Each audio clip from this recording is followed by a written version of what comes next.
Hey guys, welcome back to Vertical Momentum. I'm your host, Richard Kaufman, also known as the Comeback Coach. Guys, this is going to be an awesome episode. It might get a little bit emotional here and there. We're going to be talking about mental health. We're going to be talking about resiliency, maybe a little bit of motorcycles. We might talk about that. This is me and my friend Dallas. We've been friends for a long time. This is our first time we actually get to chat. And the reason we are getting together today is because of our mutual friend, Robert, the Warrior Strategist Garcia, got us together so we can make this magic happen. If you don't know Robert, you need to know Robert. If you love magazines, his new Shift Life Designs magazine just came out the other day. It's free. So if you love to read, if you love military, check out Shift Advanced Life magazine. So Dallas, my brother, we finally get a chance to talk. How are you? I'm doing great, man. It feels so good to be on with you finally. We've been talking about this for a very long time. So I love it. So first question right out the gate. What is your definition of resiliency? Just the ability to keep moving. The ability to believe in yourself when you don't necessarily feel worthy. The knowledge that no matter what's thrown at you, you're going to be able to keep on going. The ability to remain positive through it, even though you don't necessarily feel like it. You can still see that vision of getting to the end, no matter what you're going through. I think it's about that pretty well covers it. And I love it. You know, and I think a lot of it is from your background, you know, coming from the great state of Iowa. Hard workers, they put their nose to the grindstone. They don't let anything stop them, really. And I always became a fan of Iowa once I got to know Kurt Warner, and he actually played for the Iowa Barnstormers at one point, and then won a Super Bowl, made it at the NFL Hall of Fame. And I think a lot of it is because of the work ethic of the people from Iowa. So take us back. Tell us about where you come from, where'd you grow up, and a little bit about your military service. Well, Villisca, Iowa is my hometown, and I definitely respect what you said about work ethic. I take pride in the fact that I worked as a farmhand, a summer's worth of work for a sow to take to market pretty much. So, and that work ethic is definitely something that stays with you. And I just have nothing but respect with the people for the people from my hometown. I miss talking to them. I still see them on Facebook, but it's not the same when you're not, seeing them on a daily basis, but it's just a good bunch of people. What was the next question? You want military stuff? Yeah. Tell us, why you joined the JROTC, and what was it that drew you to it? Well, I actually came in through something called the Platoon Leaders Class. I went to college not really wanting to go to college. I kind of did that because it was just pretty much what was expected, and most of my peers were doing that. And there were a couple things that fell into place where I got a scholarship, and then I got another scholarship and some good grants, and that was enough to make me go, okay, this is supposed to happen. But it was still very intimidating to me to go to an academic environment because I'm not what I would call academically inclined naturally. It's a struggle for me. So once I'm in college, I ended up getting a football scholarship. Not to say that I was a good football player. I was good enough to get a scholarship, but didn't see a whole lot of playing time. And essentially, after my freshman year, I kind of went, what am I doing with my life? Where am I trying to go? And I was working at Camp Aldersgate in Villisca, Iowa, and that was definitely part of my maturing and learning about myself, learning about other people. And while I was at a camp counselor, working as either a counselor or a maintenance person around the camp, it hit me real hard that I thought it was time for me to go into the Marine Corps. And so I started looking into enlisting. I wanted to do all the great things that a 18, 19-year-old kid wants to do. go grunt, go recon, go SEALs, all the grandiose ambitions we have as young men with bodies that actually repaired themselves. But that wasn't really in the cards for me. I ended up going back to school. I made an agreement with my parents that I wasn't going to enlist, but that about halfway through my sophomore year, I found out about the Marine Officer Program. And that wasn't an enlistment contract. It was a deal where you said, okay, I'll go to Quantico, Virginia for officer candidate school with a 4.5-week commitment. And you can then drop out if you want to. And that's the end of your contract. Now, I knew full well I wouldn't drop out, but that was how I pitched it to my parents. So ended up going to OCS. I was no OCS All-Star. I was good enough to survive, just like I was good enough to survive college. And ended up going to Iowa State University after that, where I finished up my degree in general studies. It's actually liberal studies, but I'm not liberal, so I don't like how that sounds. So I just say general studies. But get my commission, go do what Marine officers do, back to Quantico, Virginia, 6 months of training there with an infantry focus and lots of leadership training, lots of really good, everything from infantry tactics to flying around in helicopters, machine gun time, shooting artillery. We had a great regimen of stuff that we got to do. But at the end of the day, what I retained the most from that was just basic leadership stuff. How to be a good person that is able to inspire other people to follow you. And I think I've used that pretty effectively in my civilian careers that followed. I say careers because I've definitely gone kind of back and forth in what I've done, and what I'm doing now is no exception. So do we have somebody else? Do we have somebody else supposed to be on the call? No, just us. Okay, just making sure, because I had some person named Fran Creamer trying to get in, so just making sure that it wasn't one of us. Hi, Fran. So that would be my aunt. No, not aunt. Cousin. I think cousin. Some variety of cousin. But great lady. So ended up being an aircraft maintenance officer stationed at Camp Pendleton. I was there for a short amount of time, and next thing you know, this is in the wake of September 11th, and next thing you know, we're scheduled to go to Iraq. So we deployed there. I went there advanced party with a different squadron, HMLA 169, the Vipers. The Stingers showed up about 3 weeks after I did. And next thing you know, we're kicking off a war. I think the ripe old age of 23, 24. So you got there right before or during the shit started kicking off. So there wasn't a whole lot there except bad guys and sand at this point, right? Yeah. So we basically landed in Kuwait City. We took a 15-passenger van, or a bunch of them, over to a patch of desert land on the Air Force Base, Ali Al Salem, and they had their areas that were built up with PXs, and I don't know if I ever saw a golf course, but I'm sure it was there somewhere. And swimming pool, air-conditioned trailers, and then the Marines showed up. We got a patch of desert land, and we built it up from absolutely nothing to a base camp called the Snake Pit that ended up housing 5,000 Marines. So I was there for everything from filling sandbags to bribing CBs to get building materials to you name it. But it was really interesting because if you ever see interviews with like World War II veterans and them talking about seeing the magnitude of the invasion, I was there at the beginning of the invasion, and seeing the buildup for that was pretty incredible. Laying down expeditionary airfields and installing running water, we saw all of it. So it was really humbling to see just how mighty our military can be. Now we normally don't tell war stories on the show. That's for people like Jocko that do it much better than I ever do. But did you see any shit while you were in country? Depends on your definition of it.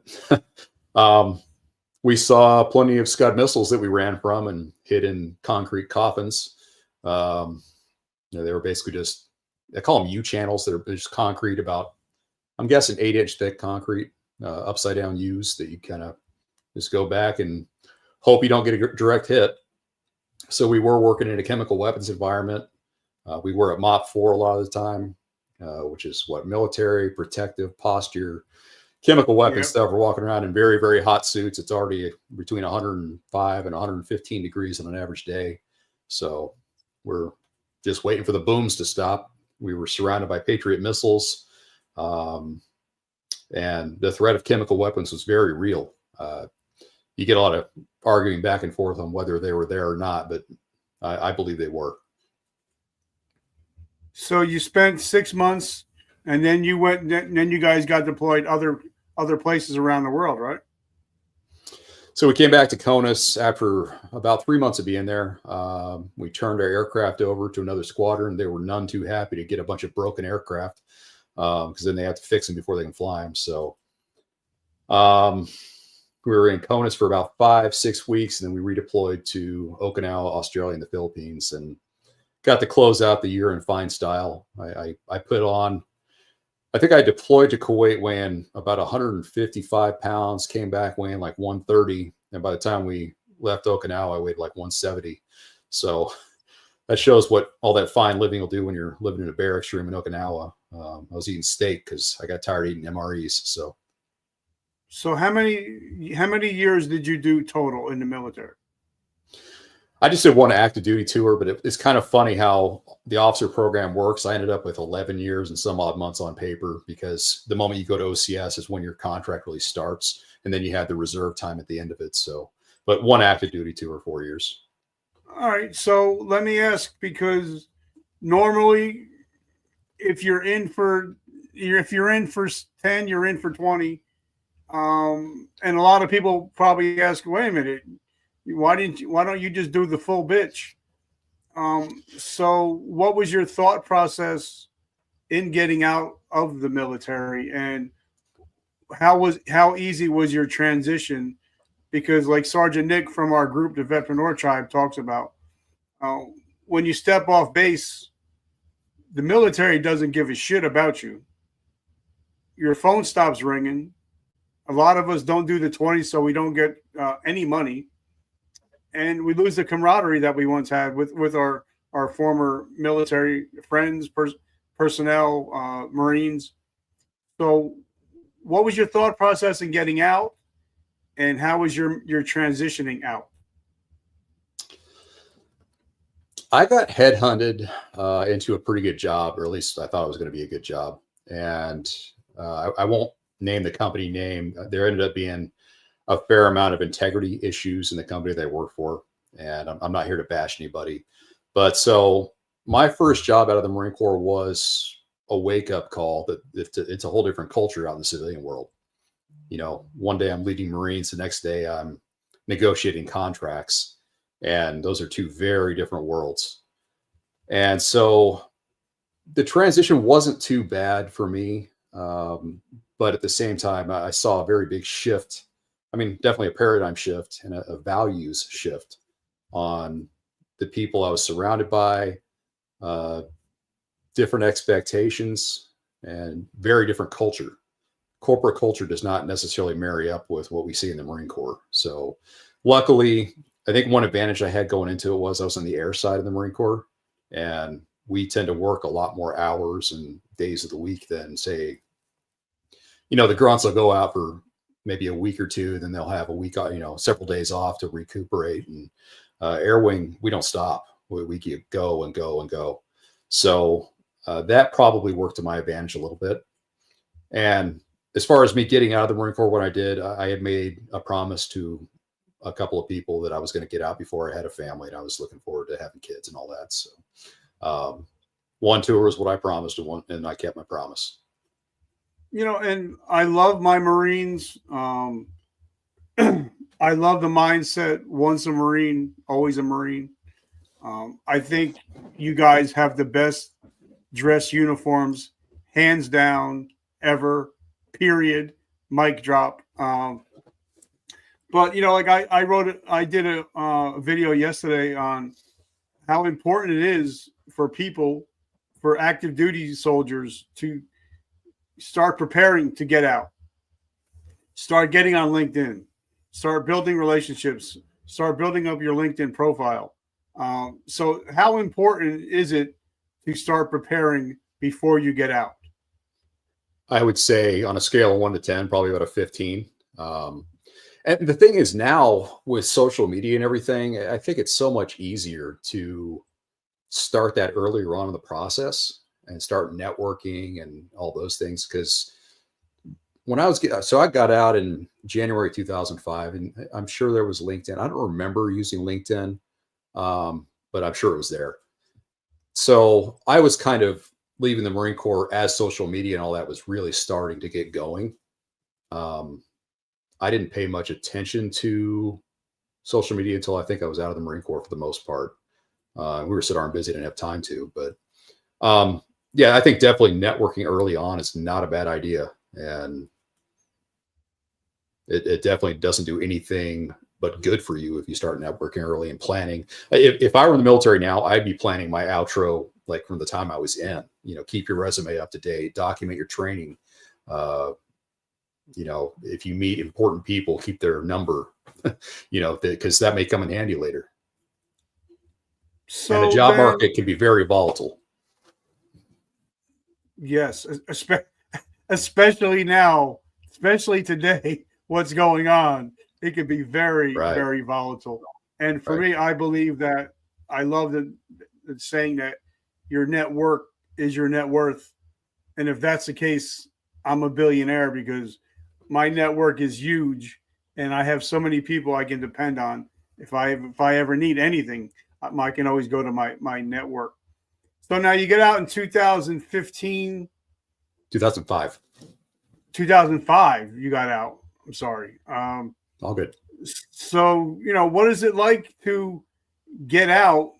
And then, because like you said, in the air, you guys are go, go, go. You're balls to the wall. It's you go home when the work is done. You don't go home according to the clock. So what is that like getting into the civilian sector and then going to hang out? You get to the job site.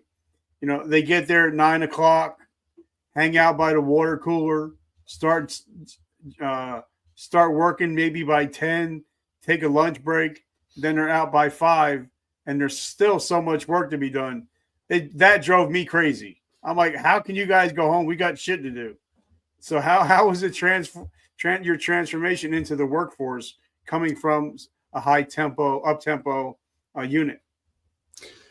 I'll just say the only real challenges that I had from a transitional standpoint were more like how I presented my thoughts, how I spoke. Because how the Marines are. Like you walk down a hallway, you see another Marine, it's like, "Oorah, kill." You don't say that in civilian sector. So dropping some of those habits was probably one of my biggest challenges. But as far as the op tempo of the work, the company I joined had recently acquired 3 separate companies, and they were doing a mass merger and doing a ton of layoffs and incorporating all these, big corporate values within three small companies that didn't necessarily share those values. And they were very resistant to change. So again, I don't want to bash the company here, but that created a lot of problems. And it was a big, big thing to manage. Just the cultural shifts, the attitudes, the working hours are pretty awful. But they were trying to do something pretty special. And in the end, I think they did okay. But that transitional point that I came in was pretty brutal. And, now for me, I find that the veterans that do take their own lives is, number one, they feel that they're alone. And number two, they don't feel that they have a mission. And it's different when you have a job, but most of the time it's not really a mission. It's just a paycheck and you're going home. For me, once I lost my vision, podcasting became my passion, and it became my helping veterans has became my mission again. So I'm not going to take myself out because I have such a big mission ahead of me. So talk to us the differences between a job and then having a mission again. Well, I'm definitely mission driven at this point. of my very unusual career path. So it's one thing to be able to support your family, and clearly that's a huge priority. And it's another thing to go to bed at night thinking about the good you did in the world to make it better. And for me, regardless of the jobs that I've had over the years, I always put in extra time because I knew I kind of wanted to be doing something nonprofit related. And so I would volunteer with things like Habitat for Humanity, church stuff, all sorts of different things. And I think having those side deals on top of just working a regular job was really important to me. So anybody that's getting out of the Marine Corps in particular, and I'm sure the other services have the same thing, but I know we're very servitude oriented. Serving is a big deal to us. And going and having just a 9 to 5, I think isn't enough for most Marines. I think it's a good idea to have some volunteering things lined up. There's so many organizations I could list off here, but like Team RWB, for example, I know that people that join that, Team Rubicon, emergency response, those kinds of things, they feel much more fulfilled. If they're sitting in a cubicle all day long and then go home, they're not going to feel like they want to. But if they add some things to their plate, like volunteering, maybe it's helping the elderly, maybe it's helping kids at camp, maybe it's, homeless outreach, but chances are they're going to want to do more than just sit in a cubicle all day. So in my case, now I'm running a nonprofit where I should have been probably a long time ago. And I'm having to learn a whole new set of skills doing this, but I feel much more, when I go to bed at night, I know I did something important.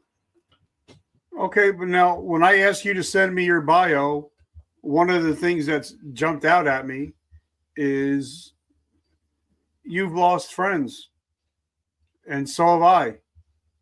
We've lost friends to the 22. What do you think are some of the main reasons that, because in my opinion, we're losing up to 50 veterans and first responders every day to suicide. I think it's because of, one, they're feeling alone. Two, they feel like they're not enough anymore, and they don't have a mission. What are some of the things that you think, in your personal opinion, that the reason why friends of ours and others in the world are taking their lives at a very rapid rate? It's not getting any better, guys. Right. So what do you think some of the reasons are why they're still doing this? I think number one, and let me just say this, and I know we're probably going to get there at some point, but in preparation for the things that I'm doing now with the foundation that I run, which is listed right here in the tagline, I interviewed a lot of veterans for this very specific purpose, finding out why this happens. Why are we losing so many guys to suicide? Why are so many people drinking themselves to death and, doing all the risky behaviors and those things? And I definitely did a lot of trend analysis in figuring these things out. And I really have kind of landed on a pretty good formula on how to fix these things. But I'd say number one, I think it's frustration.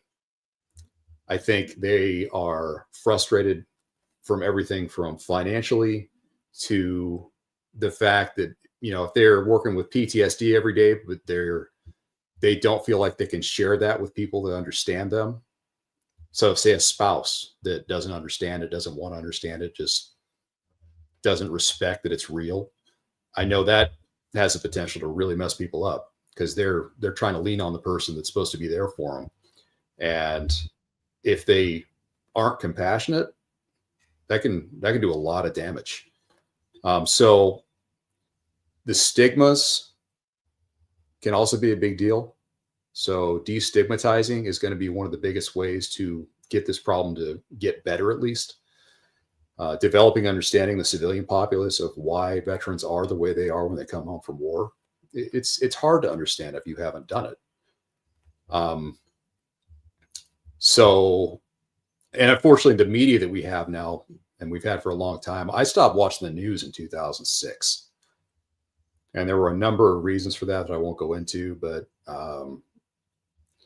the media can be extremely damaging to people's mental health. And I used to have these conversations with my late stepfather for years on end. He'd always be, I call him up, talk to him on the phone, and he'd be talking about, this, that, other thing going on in politics. And I'm just like, you don't do that. You got to stop doing that.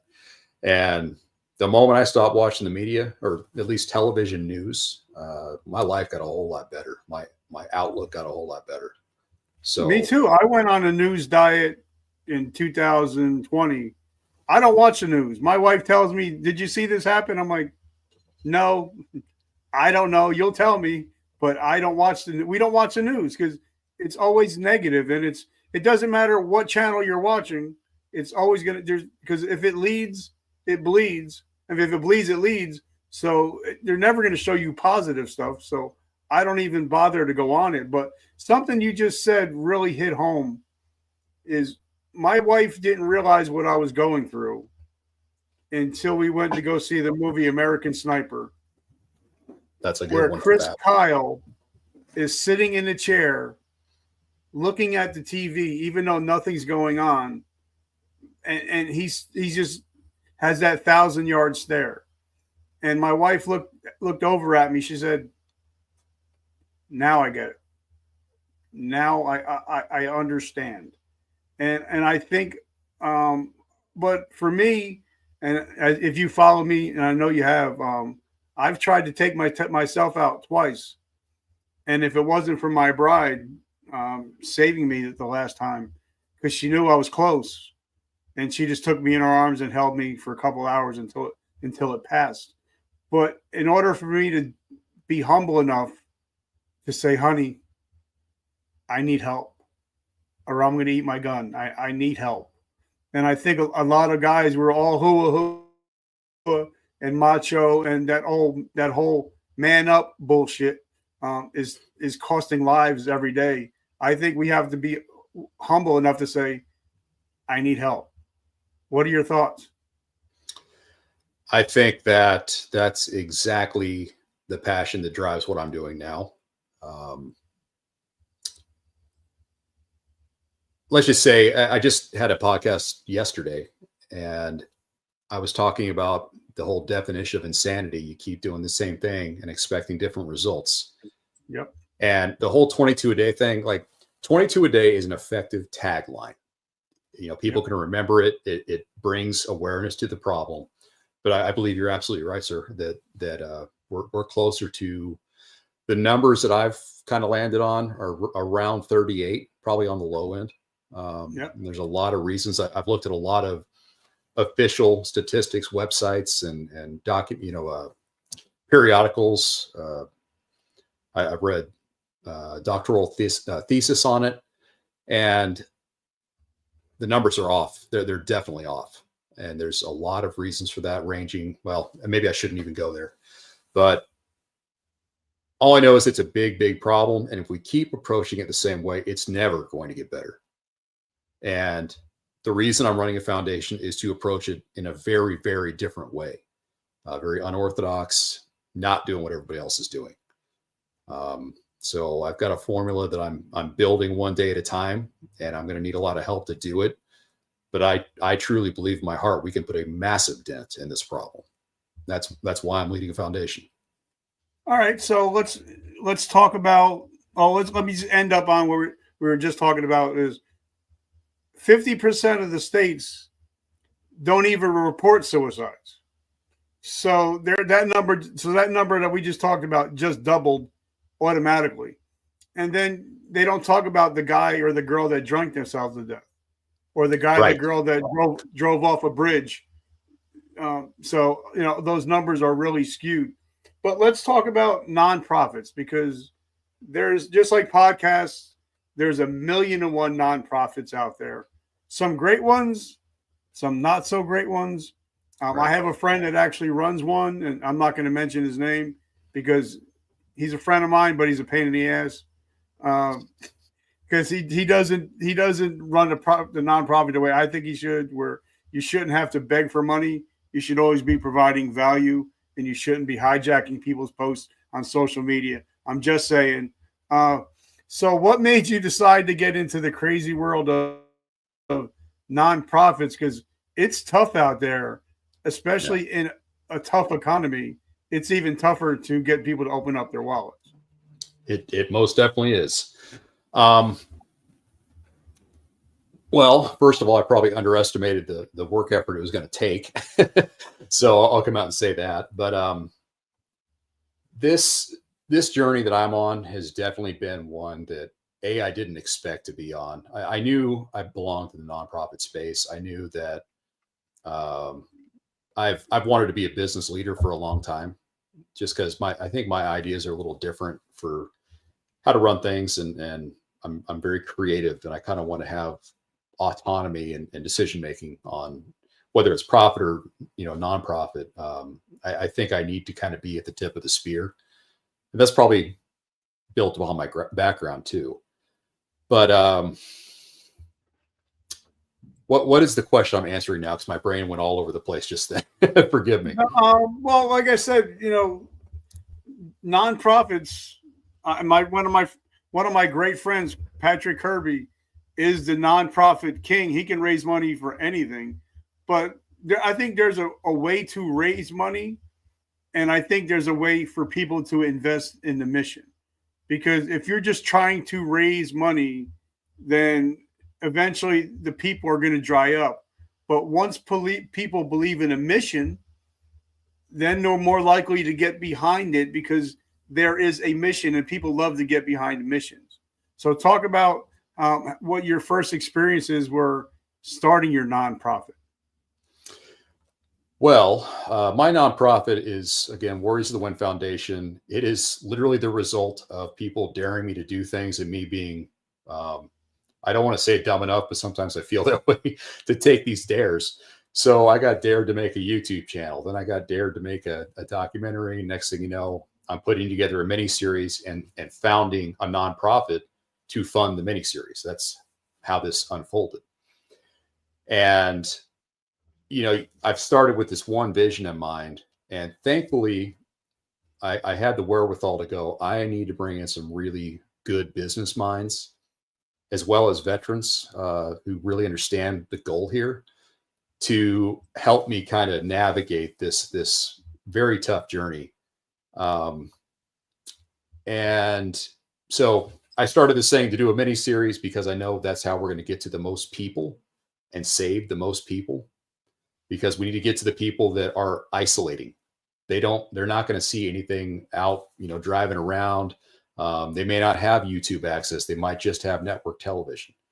And what I'm trying to do is empower veterans to talk about their issues and do it very publicly. And I'm trying to incentivize that in some pretty creative ways. So, but as far as making the impact and getting people to notice you for the right reasons, that's where my boards really come into play, because I've got this pie in the sky. I don't want to say pie in the sky. I've got a very bold vision for this, but the local good has been extremely important as far as earning a reputation over time. And I got to give credit to my board for that. Because I was trying to focus just on this one big goal, and they kind of reeled me back in, saying, hey, let's focus locally. Let's do some good for the people in this town, and start there and get traction, get a reputation over time. And thankfully I was able to listen to them and start doing those things. But if it were just me doing this and my way of doing things, I don't know if we'd still be around. So thankfully I've got a good board of directors that keeps me on target. But I also think that's, why it's good to have somebody like Robert, the Warrior Strategist Garcia, in your corner, right? Because Definitely. He can see the big picture. Like, a lot of times I thought I was just a small podcaster. That's all I was. But if it wasn't for Robert, the book that you have in your hand wouldn't be here. I would have never written that book if it wasn't for Robert Garcia. I would have never asked the most popular podcaster in the world, John Lee Dumas, to write the whole back cover of that book if it wasn't for Robert Garcia. So sometimes I think it's, even no matter how good we think we are, like, I'm a two-time top-selling author, podcaster, blah, blah, blah. You said it. I'm getting up to legendary status. Not quite there yet, but I'm getting there. But, yesterday I struggled with imposter syndrome, and I'm going. It's a bad one, man. And and sometimes it's a daily thing, and sometimes it's good to have somebody like Robert Garcia just smack you in the back of the head and says, "Hey, buddy, time to get up, time to rise and grind." Right? 100%. I could not agree with you more. I will definitely say, going back to why do people kill themselves? One of the things that a lot of people fall into, and I'm definitely guilty of this, they don't think they deserve the help. They don't think they deserve the good things. They don't think they deserve to be on a platform talking about the things that we're talking about. They're just, oh, I'm just me. I'm nobody. Well, everybody's got something to contribute. Yeah. And there's plenty of good to go around. And, if you can't learn to love yourself, it's really hard to do the good in the world that you are capable of. And I think the vast majority of people underestimate their own capabilities. They underestimate their own worth. I know I did for a long time. And the reason I'm doing the things that I'm doing right now are because people saw things in me that I didn't see in myself.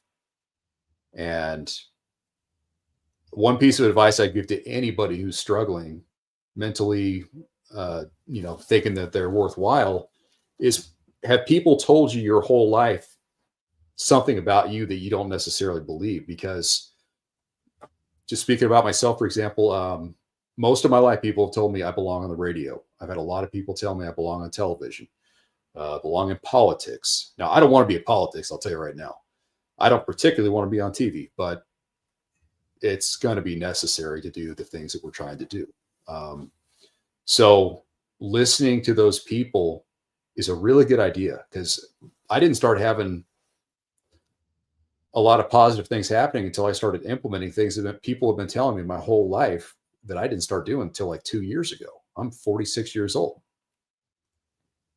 I just didn't believe I was worthwhile. Like I didn't deserve the things that they were saying.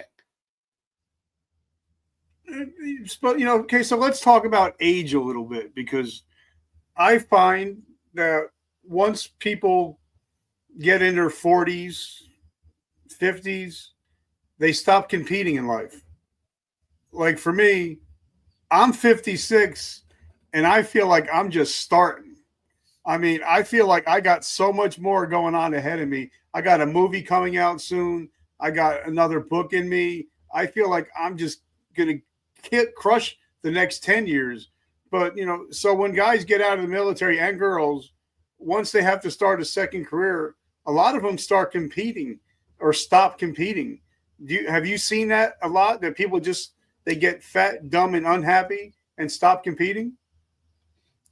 I know a lot of people settle. I don't know if I worded to stop competing, but I know people settle for life's good enough. I'm not happy, but I'm happy enough. And there's a lot of validity to being happy enough too. I don't want that to be taken out of context. Yeah. Because there's definitely the other side of the spectrum where I'm never going to be happy unless I have the Lamborghini and the yacht and the da. And there's a lot to be said for being happy in your current circumstances, no matter what. And that's something I'm always working on constantly. I need to continue to find my happiness in the small things. And I would encourage others to do the same. Take a step back and look at what you do have. A roof over your head, air to breathe, if you live in LA, it may not be clean air, but there's so many things we take for granted. I agree. And every day I wake up with gratitude. Every night before I go to bed, I'm going to bed in gratitude. So I know I'm going to have a great day the next day because I went to bed in gratitude and woke up with gratitude. So talk to us about, because people might have say, wait a minute, you're going to make a TV series? You're going to be on social media in this climate and in today's world? So talk to us about where this whole thought process came about and how you're executing it now. Well, again, there's no way I would be doing this if I hadn't been heavily encouraged to do this, dared to do this. Basically, I was planning on making a documentary because I was dared to. So I started talking to veterans all over the map. And I've spent many, many hours doing Zoom calls with Marines that I served with over the years. And I really paid attention to the things they were saying. We were losing some of the same friends at the same times, both in combat and on American soil, to the badness that we're trying to fix right now. And in interviewing so many veterans at VFWs, anytime I encounter a veteran, they've got the Vietnam hat on or whatever the case may be, I try to take the time to talk to them and ask a couple of, specific questions about what their journey has looked like. And I know frustration is a huge contributor to suicide.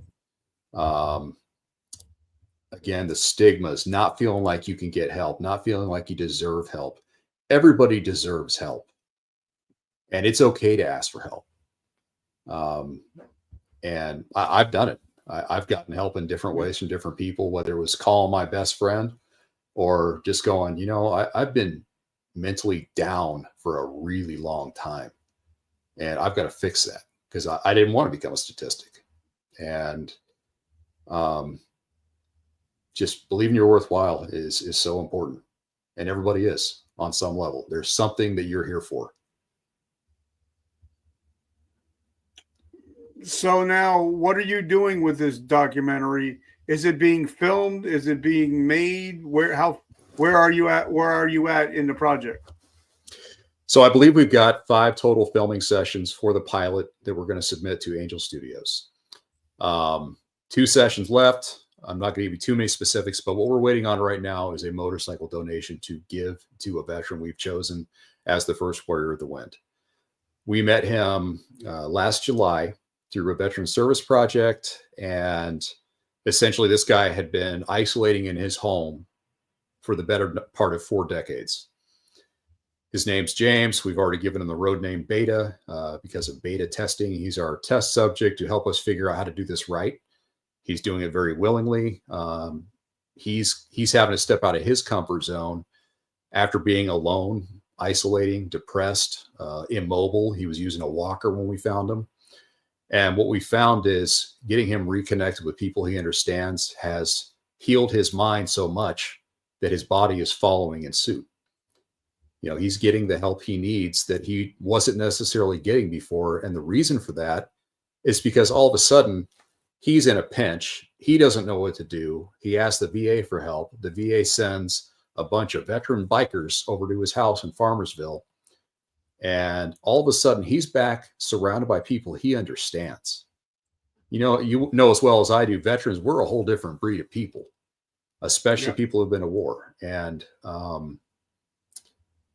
all of a sudden he's like, hey, I can actually talk to these guys and they're not going to judge me as much. I can tell them the struggle I'm having because I can see in their eyes, they probably understand it better than most people do.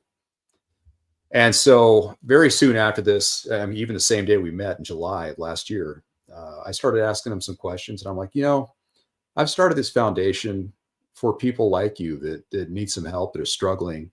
And the reason I was able to do it in the way I did was I've lived the struggle. I've lived the depression.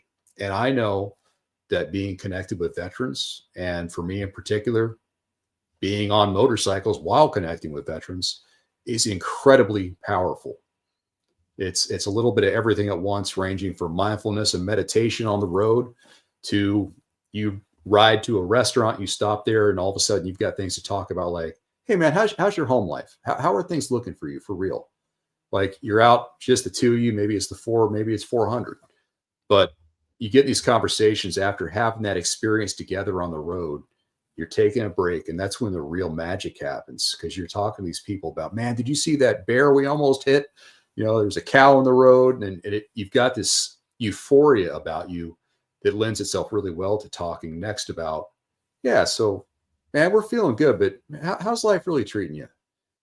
And so the same day we met James, my girlfriend and I got him on a motorcycle. He hadn't been on a bike in 25 years. He was wearing his late father's helmet and vest, I believe. And it was a magical experience. All of a sudden, this guy, he was in a walker when we got there, using a walker when we got there. He was sitting on it most of the time we were there. And all of a sudden he's on a motorcycle with 2 veterans, and his whole life changed in the blink of an eye, it seemed like. So before we left that day, I encouraged him to podcast with me if he was willing. And I said, I think I see something developing here. You're the kind of people that I'm looking for to do these things, that I've got this idea. My basic idea, to finally get to answering your question, is I want to build a battalion of veteran motorcyclists across the country in all 50 states. And the reason I want to do this, so they can heal together, so they can ride together, so they can connect with other organizations and create a very, very large quick reaction force, suicide response team, if you will, prevention response team, to get to veterans within, say, between 15 minutes and half an hour. We're going to connect and create a big spider web of people who care. And we're going to do it very publicly, so the people that are sitting in their homes with a beer in one hand and a remote in the other are going to see this unfolding going, wow, like there's a lot of guys out there like me, and there's people that want to help us. And so we're doing it very differently. We're doing it very publicly. And I'm looking for major sponsorship to do it in a way that makes sense, that doesn't have all these things we have to navigate. If we can get one cohesive brand to sponsor this, it's going to go really, really well. I see it unfolding when I wake up, when I go to bed, while I dream about it. Turning it off has been my biggest challenge, because I do have to be able to have like normal human conversations. But it's one of those things, when you see something that is so powerful waiting to unfold, it's awfully hard to turn it off.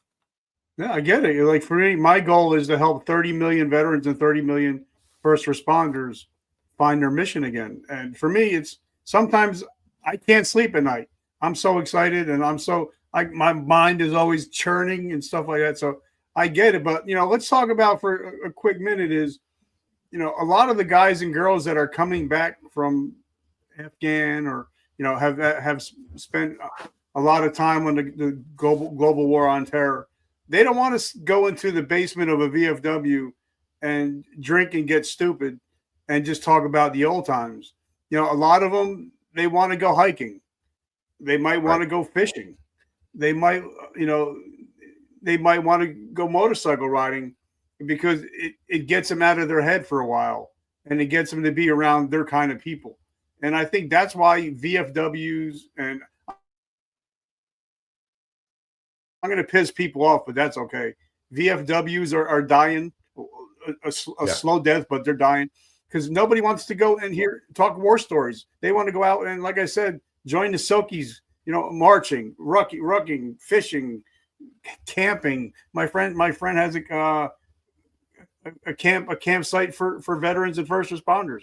That's things that people want to do now, instead of just going to the VFW and getting liquored up and sitting and wallowing in their pain. Have you noticed this the same thing, or is it just me?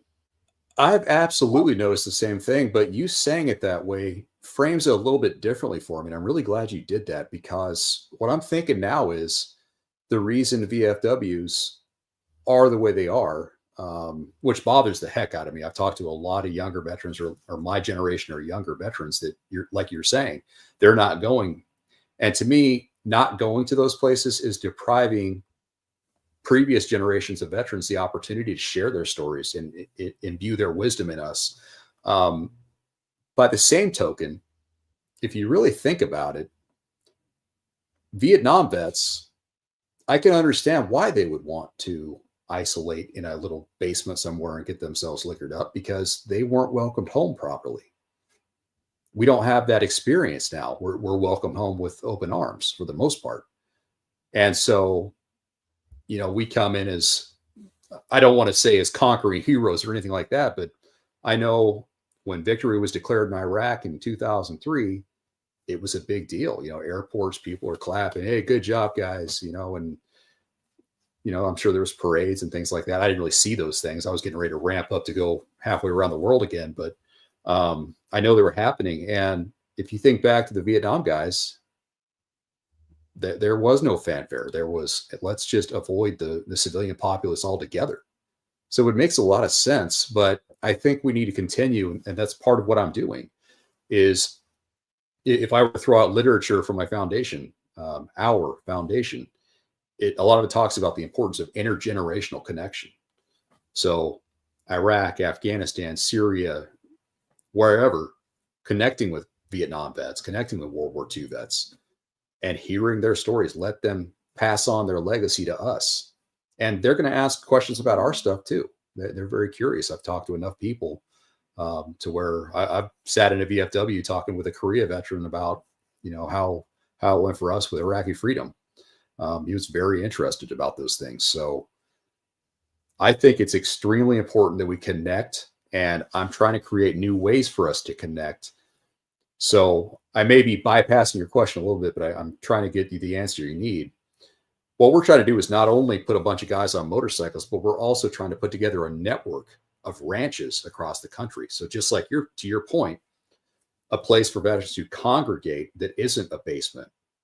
We're trying to have 5 15-acre properties roughly across the United States to build a network. So if you wanted to drive ride and drive from, say, Florida to California, we're going to have a route for you to take, places for you to stay, commune with other veterans.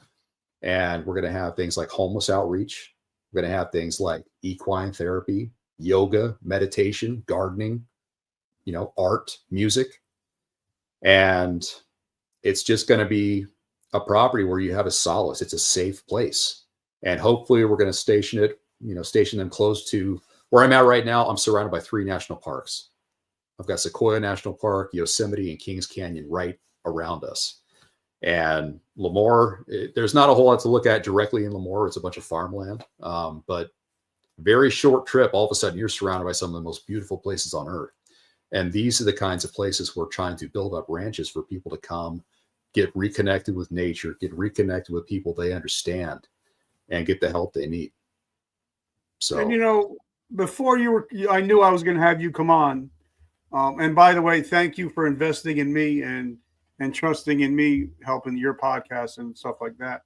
But before I knew you were coming on, I made a phone call to a friend of mine, and he is the president of the New York Hells Angels.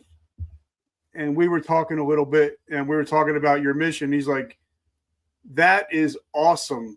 He says, we're the 1%ers, but the people that serve this country are the 2%ers. How cool would that be to have a chapters, stuff like that, of the 2%ers that actually fought for this country?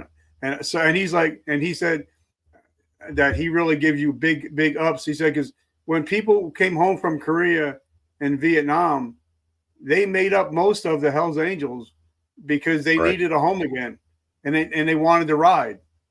So from a 1%er to say congratulations for doing something for the 2%, I think that's pretty amazing. I appreciate that. That's great news. That's awesome to hear. Thank you. So, okay, this is a teaching podcast for the last couple of minutes. If there's somebody struggling with their mental health out there, what would be your top 3 pieces of advice that they can use to get some help today? Definitely connecting with, hopefully, let's say they had for me, I had several mentors in the Marine Corps. I would say call those mentors, treat them like you would if you were on active duty, and be like, bro, I'm having a day, or maybe it's a week, maybe it's a month. Call them up. Say, look, I know we haven't talked in a while. Can you give me some advice, man? I'm hurting.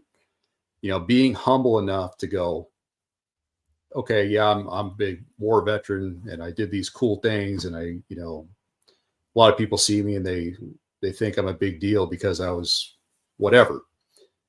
Like, humble yourself and allow yourself to have human emotions, for crying out loud. You're still a person. And I might as well be looking in the mirror when I say that, because I didn't want to get help for a long time and I couldn't sleep to save my life. I just kind of went, okay, that's the path I chose, and I'm just never going to sleep again. So have the humility to go, hey, I'm feeling kind of broken today. And don't feel like you cannot ask for help. That's what kills people. They don't feel like it's manly or whatever to ask for help. And I mean, I consider myself a reasonably brave individual, and I've asked for help. Took me a long time to learn to cry too, but I'm okay with crying now. So allowing yourself to not be a robot, I would say, is a pretty good starting point. I think we've already hit on the point of connection with other veterans quite a bit. But I'd say be more intentional about that, because anytime we lose somebody that a lot of us have known, the first question I always ask myself internally and sometimes externally is, who's the last person that spoke to them? How often were you talking to that person? And I've got faces in my own mind of people that I've lost that I was intentional about checking in on. So we cannot save everybody, but I'll tell you this, you can bet your butt we can save a lot of them. That I can say that with absolute, total, and complete conviction. We can save a lot of them. And it pisses me off when I hear people say, once they make that choice, you can't save them. Nope, I don't believe that. I believe that we can save most of them. Not all, but most. But we have to be proactive. We have to be intentional. And we got to be loud about it. Let them know that we still care. Yeah. So being willing to ask for help, being intentional about maintaining the connections you've already built in the military, leaning on your family members, leaning on your friends.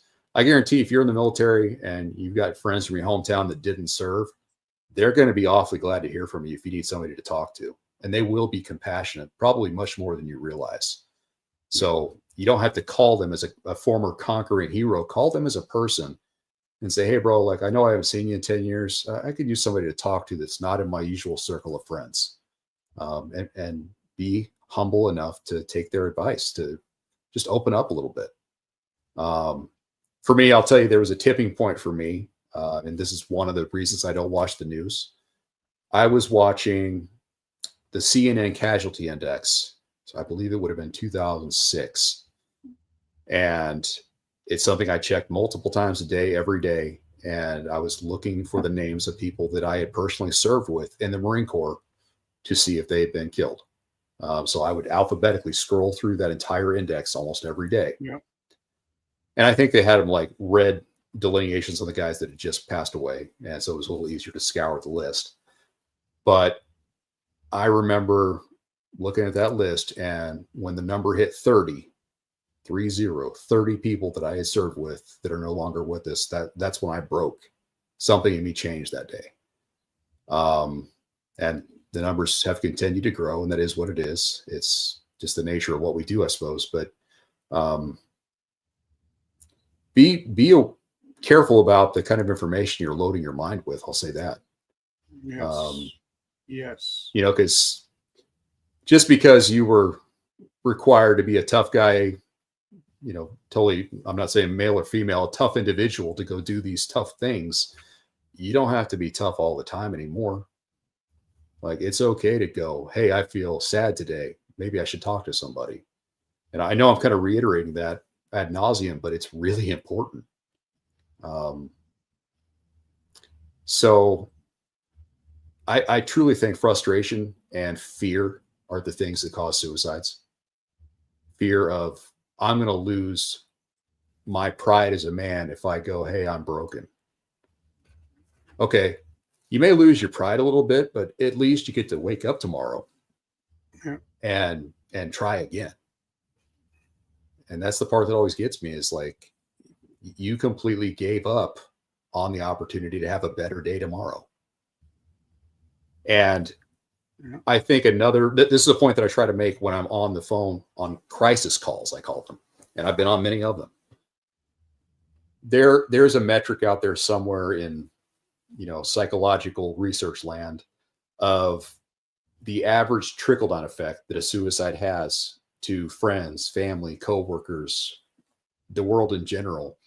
I believe the number was somewhere in the neighborhood of 115 people, 115 people are impacted and have negative mental health trickle-down effect when somebody decides to kill themselves. So that decision, that one choice on a bad day where you decide that you're not going to fight another day, you're going to negatively impact 115 people and give them mental health problems because of your choice. How selfish is that? And not only that, but also is suicide is generational. If you look Yes, down in lineage, it becomes generational down the line somewhere from somebody that's done it before, right? absolutely. There's no doubt about that. Um, and some of the passion that I speak with about this particular issue is because I lived in a pretty big ball of depression for about 4 years after losing my best friend to it when I was young. And so that was kind of the tipping point for me to make me passionate about this issue. Now I'm in the double digits of friends that have done it, and it pisses me off. Because I could be having a phone call with that person, but now I can't. So Yeah. And for me, I know it's the trickle kind of down like, effects. I've lived it. I've helped hundreds of thousands of people, but it's the three that I couldn't help that keep me up at night, that keep me doing what I'm doing, because I couldn't help the three, and I was in constant contact with the three, and those are the ones that I couldn't help. So now, how do we, Dallas brother? I love you, brother. How do we get in touch with you? How do we join the mission to save our nation's greatest people? How do we get in your ecosystem? Well, thank you for asking that question. In the social media world we live in, that's kind of where we live and die as organizations. And what we're trying to grow right now is the easiest way is joining us on Facebook to start with. I would start there. That's where our latest and greatest information is put out. So if you go to Facebook, we are Warriors of the Wind Foundation. It's right under there underneath my name. So Warriors of the Wind Foundation, our tag on our Facebook is facebook.com/Warriors of the Wind 23, established in 23. YouTube is what I plan to grow as a platform as we grow the organization. So as we bring veterans into the fold, they're going to have a sub channel on our YouTube, which we're hoping eventually monetizes in a very significant way to help with our mission, buy land, things like that. So our YouTube is youtube.com/@Warriors OT Wind for Warriors of the Wind. We do have warriorsofthewind.org. And I don't know if there's going to be an opportunity to list these after you publish this, Richard, but yep, I will. Yep. We do have, as many of us in this veteranpreneur tribe space and, our circle of veteran business owner friends, we do have apparel available for sale that would really help us if we can start selling more of that and getting our name out there. So it's a way to not only donate, but you get to get something out of the deal. So we have a business relationship with Really Designs, and we do have an apparel company that backs us that way. So we can put a link to that under this podcast if that's okay. Yep. And guys, let me just give a big shout out to Ginger and David of Really Design. They make all of our swag. So if you want great swag, check out Ginger and David of Really Designs, and I'll drop that link below also, brother. Thank you so much for that. They are really, really nice to do business with. If anybody has some apparel needs, I do really recommend. They just got a great way to do business, and they're really nice people. So, what else? And again, if it wasn't for Robert, the Warrior Strategist Garcia, we would never be put together. We wouldn't be talking right now. So I want to give a big shout out to Rob and his awesome magazine. Put out an awesome magazine called Shift, 50 pages dedicated to entrepreneurship and veterans. So guys, if you love to read magazines, especially online magazines, check out Shift magazine by Robert, the Warrior Strategist Garcia. Brother, I just want to say thank you, and I'm so humbled just to be able to hang out and finally after all these years to be able to chat. And it's really an honor. And I definitely echo what you said about Rob. He's on my board of directors because I practically begged him to join us. He has been responsible for getting us on ABC and Fox, as well as all sorts of back channel communications that help us get notoriety in the community. So Rob, I do appreciate you very much. I definitely appreciate what you just said. So and you really are turning into a legend, Richard. So I can't tell you how humbling it is to be here talking to you. Because you're doing so much good in the world. And at the end of the day, I think we all wake up wanting to do that, but you're actually out there doing it at a magnitude, it's hard not to really respect. So keep doing what you're doing. Thank you for letting me enter this space with you. And hopefully I get to connect you with some of my other friends as we're talking about in the shadows. So I look forward to more of these conversations. So thank you so much. I love it, brother. And guys, as you know, I always end with a quote by Joel Osteen. He said that every morning we wake up, we can either be a victim of our past or be a victor of our present and our future. If you guys show up every week and watch this show, you're no longer victims of your past, but you're victors of your present and your future. Thank you guys for always showing up. And remember, vertical momentum, the only way to go is up. I love you guys. Make sure you tune in Friday. I'm having an impromptu interview with Brian Big Country Conwell. We're talking about his new documentary that's going to be dropping soon. So make sure you're here Friday night, 5 p.m. Eastern Standard Time. I'll be talking to Olympian Brian Big Country Conwell. I love you guys. He's also a great guy. Have an amazing week. And I love you. I love you, Dallas, brother. Have an awesome week. You too. Appreciate this so much.